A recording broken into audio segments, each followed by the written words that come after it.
Hello dear students, আমরা Microsoft word 2010 এর মধ্যে শেপস কিভাবে এডিট করা যায় বা শেপস এর মধ্যে আমরা কিভাবে এড পয়েন্ট করিয়া বা এডিট পয়েন্ট করিয়া শেপস রে কাস্টমাইজেশন করতাম পারি সেই বিষয়ে আমরা আলোচনার মধ্যে আসলাম। তো কিভাবে আমরা শেপস রে এডিট করি, এই যে ইনসার্ট ট্যাব আছে, এই ইনসার্ট ট্যাবের মধ্যে আমরা যাই। এই যে ইনসার্ট ট্যাবে যাওয়ার পরে আমরা যখন ইনসার্ট ট্যাবের মধ্যে ক্লিক করলাম, ক্লিক করার পরে আমরা পাইমু শেপস লেখা আছে। দেখো এই শেপস এর মধ্যে যখন আমরা ক্লিক করি তখন আমরা মধ্যে অনেকগুলা শেপস আয়, যে শেপস আমরা রিকোয়ারমেন্ট অনুসারে মানে যে শেপস দিয়ে আমরা ডিজাইন করতাম চাই, এই শেপস আমরা এখান থেকে উঠাইয়া ডিজাইন করতাম পারি। তো এখন যে এখানে একটা শেপস আছে, দেখো রেক্টেঙ্গুলার শেপস দিয়ে আমি দেখাইছি আগে, ঠিক আছে। এখন আমি আবার এই শেপসটা লইয়া এখানের মধ্যে ড্র করলাম, যেমন একটা শেপস আমরা বানাইলাম।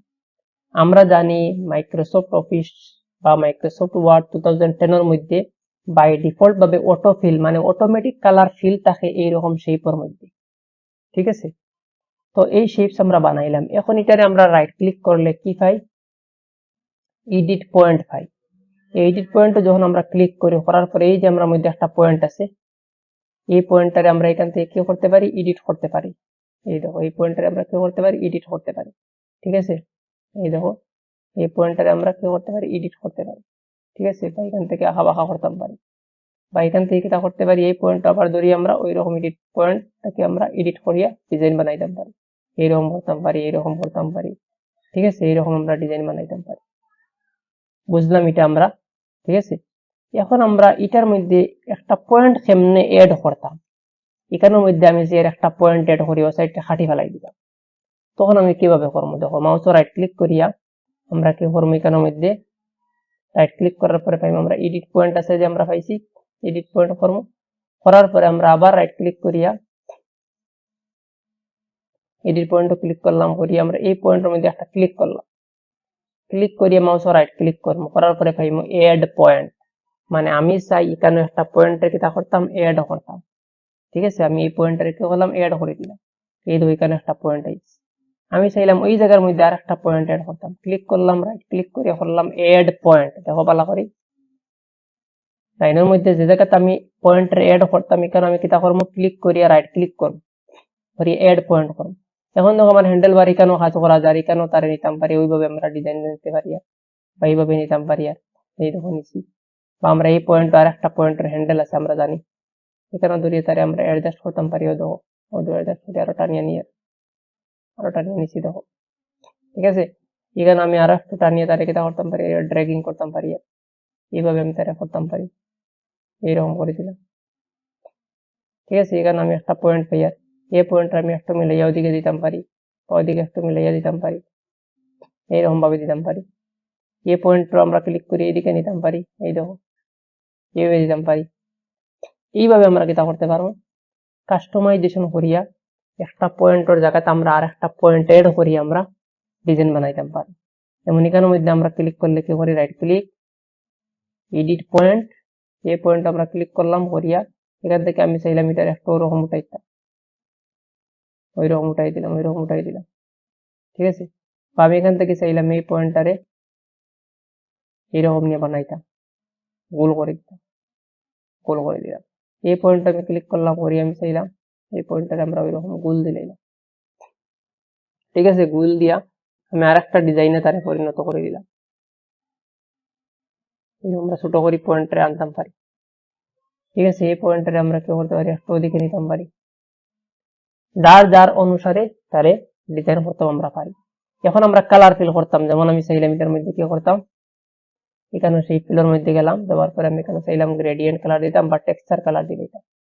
টেক্সচার থেকে আমি চাইলাম এইরকম টেক্সচার দিতাম বা এইরকম একটা টেক্সচারের ডিজাইন দিয়ে দিতাম, এরকম একটা টেক্সচারের ডিজাইন দিয়ে দিতাম। আমি চাই যদি আউটলাইনটা বড় করতাম, সেই আউটলাইনের মধ্যে যাইমু, যাওয়ার পরে সেই আউটলাইনের মধ্যে ক্লিক করবো, করার পরে আমরা পাইমু ওয়েট লেখা আছে। ওয়েটের মধ্যে যখন যাইমু, যাওয়ার পরে এখানে আমরা 6 পেটি আছে, সাইজ আছে, আমরা এখান থেকে যেমন 6 পেটি দিলাম।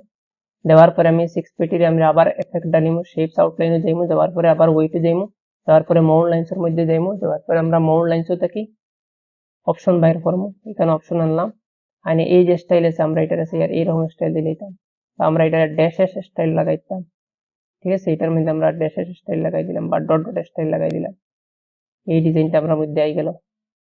ঠিক আছে, বা সেই আউটলাইনের কালার আমরা এখান থেকে চেঞ্জ করতে পারলাম, রেড কালার দিলে দেখো অ্যাট্রাকটিভ ডিজাইন আমরা এটার মধ্যে কত সুন্দর লাগে। আমরা এটা আলাদা একটা শেপে আমরা তারে অ্যাডজাস্ট করে দিলাম।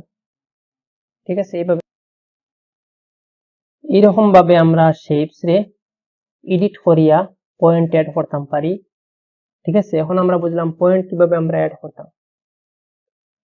পয়েন্ট অ্যাড করা বুঝলাম। এখন আমি চাইলাম এটারে রাইট ক্লিক করিয়া এডিট পয়েন্টে গেলাম, যাওয়ার পরে এই পয়েন্ট থেকে এই পয়েন্ট পর্যন্ত আমি ডিলিট করে দিতাম। ঠিক আছে, এই পয়েন্ট আমি যখন ক্লিক রাখবো, মাউস কার্সার রাখবো, রাখিয়া মাউস রে রাইট ক্লিক প্রেস করবো, পরে আমি কইলাম ডিলিট পয়েন্ট, এই পয়েন্ট এখান থেকে ডিলিট হয়ে গেছে দেখো। ঠিক আছে, আবার আমি চাইলাম এই পয়েন্টে ক্লিক করতাম, করিয়া রাইট ক্লিক করিয়া ডিলিট পয়েন্ট মারি দিলাম, তখন দেখো এই দুইটা পয়েন্ট আমার ডিলিট হয়ে গেছে। ঠিক আছে, আমি আবার আন্ডু করে দেখাই, কন্ট্রোল জেড আন্ডু। এই যে আমরা ডিজাইন যেটা আছে, এই পয়েন্টটা আমরা ডিলিট করতাম চাইলাম, বা আমি চাইলাম এই পয়েন্টটা ডিলিট করতাম। ঠিক আছে, এই পয়েন্টটা ক্লিক করার পরে ক্লিক করলাম, তো এখন মাউস রাইট ক্লিক করো, রাইট ক্লিক করার পরে পাইম আমরা ডিলিট পয়েন্ট, দেখো ডিলিট পয়েন্ট আছে। ঠিক আছে, এই ডিলিট পয়েন্টে যখন ক্লিক করে দিম, তখন এখান থেকে পয়েন্টটা ডাইরেক্ট ডিলিট হয়ে যাইব, দেখো ডিলিট হয়ে গেছে, ডিলিট হয়ে গেছে। ঠিক আছে, বুঝলাম। এখন আমি এই পয়েন্টারে আবার আনিলাই, আমি চাইলে এই পয়েন্টারে ডিলিট করতাম, রাইট ক্লিক করবো, করিয়া ডিলিট পয়েন্ট করে দিব, ডিলিট হয়ে যাব।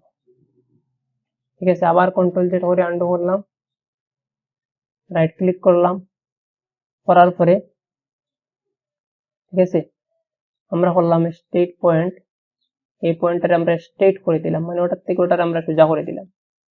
ঠিক আছে, আমি আবার এই পয়েন্টে ক্লিক করলাম, রাইট ক্লিক করে পাইলাম এখানের মধ্যে কি তার স্মুথ পয়েন্ট, এই পয়েন্টটারে ক্লিক করলে আবার স্মুথ হয়ে গেল। আবার এটার মধ্যে ক্লিক করবো, আমি চাইলাম এটারে স্ট্রেট করতাম, স্ট্রেট করে দিলাম। ঠিক আছে, স্মুথ করিয়ে স্ট্রেট করিয়ে আমরা পয়েন্টটারে এডিট করতে পারি। তো এইটাই পয়েন্ট রে যে এডিট করা যেটা আছে, এটা মাইক্রোসফট ওয়ার্ড 2010 এর মধ্যে এডিট পয়েন্টের অপশনটা দিয়ে দিছে। ঠিক আছে, ওখান থেকে আমরা এটারে শেপ রে ডিজাইন করতে পারি, এডিট করতে পারি। এখন আমরা এটারে বুঝলাম। ঠিক আছে,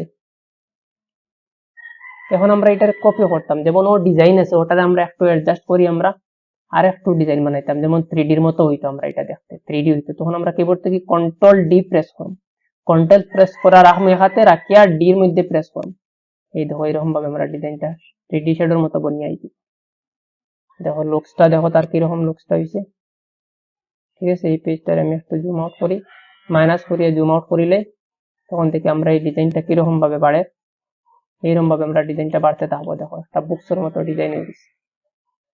ঠিক আছে, বা এটার আমি যদি একটু সরাইয়া নেই, কন্ট্রোল জেড করে নিলাম, আর একটু সুন্দর করে আমি দেখাই, জিনিসটা কত সুন্দর লাগে দেখবাই। আমরা একটা ক্লিক করে দিলাম, করি একটা শিফট বাটন প্রেস করিয়ে তার ছোট করবো, শিফট বাটন প্রেস করলে কি হইব, চতুর্দিক সমানভাবে ছোট হইব, দেখো চতুর্দিক সমানভাবে ছোট হয়েছে। ছোট করে আমরা তারে কি তাহলে রেপটেক্সের মধ্যে আমরা থ্রো করতে পারবো, এখন কিন্তু তারে সরানি যান না, সরানি যার থ্রো আছে অলরেডি। ঠিক আছে, আর না আমরা রেপটেক্সকে তারে থ্রো করতে লাগে, থ্রো আছে, থ্রো করে সরাইলাম। এখন আমরা কিবোর্ড থেকে কন্ট্রোল ডি যদি প্রেস করি, তখন দেখো এটার মধ্যে 3D এর মতো বনিয়ে আইব, এটা 3D এর মতো পেজটা বনিয়ে একটু আলাদা একটা ডিজাইনের মতো আমরা ডিজাইনটা বনিয়ে। ঠিক আছে, এই দেখো। ঠিক আছে, আমরা অতটুকু বুঝলাম যে শেপস এর মধ্যে আমরা কিভাবে এডিট করতাম বা এডিট টেক্সট করতাম। ঠিক আছে, এখন আমরা কিছু লিখি যদি এটার মধ্যে, যেমন আমরা জানি শিফট বাটন প্রেস করে যখন আমরা টাইপিং করব, তখন আমরা এটা কার্সার ভিতরে দেব কি, যেমন আমি কম্পিউটার টাইপ করছি, শিফট বাটন প্রেস করি, কন্ট্রোল এ সিলেক্ট করছি, এখন হোম বাটন বা কন্ট্রোল গ্রেটার দেন প্রেস করলে আমরা এটা টেক্সট বড় হইব, বা এখান থেকে আমরা ক্লিক করলে বড় করতাম পারি, স্টাইলটা বড় করে দিলাম, পরে তার কালারটা আমরা একটু ছোট কালার দিলাম, যে কালারটা বাসিব। ঠিক আছে, রেড কালারটা বাসিছে, এইভাবে আমরা দিয়ে দিলাম। এখন এটার মধ্যে আমরা ছাড়াই দিই, যদি এটার এডিট টেক্সট করতাম, তো মাউসের কার্সার দিয়ে কেন ডাবল ক্লিক করলে আই যাব মাইক্রোসফট 10 এর মধ্যে। ঠিক আছে, যদি এটার মধ্যে আয় না, রাইট ক্লিক করে আমরা এডিট টেক্সট করতাম, এই কারণে এডিট টেক্সটের মধ্যে ক্লিক করতাম, তখন আমরা এটা এডিট টেক্সটের মধ্যে যাইব কি, তখন আমরা কার্সার দিকে নিয়ে আমরা তারা হাঁটতে পারি, আবার লেখা অ্যাড করতে পারি, ওইরকম ভাবে আমরা করতাম পারবো। ঠিক আছে, এইগুলো হচ্ছে শেপের কাজ। শেপস আমরা ডিজাইন করা বুঝলাম যে শেপস এখানে অনেক শেপস আছে, আমরা যেটা শেপস লাগবে আমরা আনতাম ফার্মো, পরে প্রজেক্ট ওয়াইজ যখন আমি দেখাই তখন শেপস কিরকম কিরকম ডিজাইন আমরা জানতে পারবো। এটা অতটুকু আজকে বুঝে নিলাম।